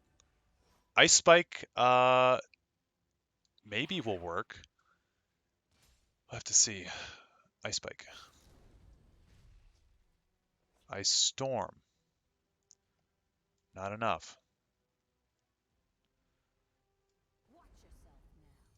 Do that. Ice storm is not enough. Court wizard needs to draw a lightning bolt or an ice spike. Oh no! No. Loading the deck with prophecies did kind of work though. Please hit me with something that's not the Tel'Vos Magister. Like hit me with no no no no no no no no no. God damn it. uh hey, it was a good try, right? It was an entertaining match. All right, guys, that's the end of the video. There's a lot of games that I did not put in this. I don't want to give the misconception that this deck is anything super powerful or that this deck is like, extraordinarily like it has a great win rate. It really doesn't. It's just something fun that I wanted to provide for you guys, and I have a lot of fun playing this deck myself, so it was something that I wanted to do. But I did play against a lot of the usual suspects. I played against a few invade decks, a few dragon decks, no workshop or anything like that, which was interesting. But yeah, just basic the usual Legends bullshit is what I played against, and it's sad to say that that is a genre of decks in this game, but it is what it is. We've got to move on and live with it until someone decides to fix it. So yeah, with that said, I guess that's the end of the video. I hope you guys enjoyed. I thought that we had some really fun games. And again, the games that were not so fun or that were against Invade or whatever, I'm just not even going to include them because I don't want to give those players the time of day to appear in my video. So, yeah, that's about it. And I will catch you guys in the next one. So thank you guys for stopping around as always, and peace out.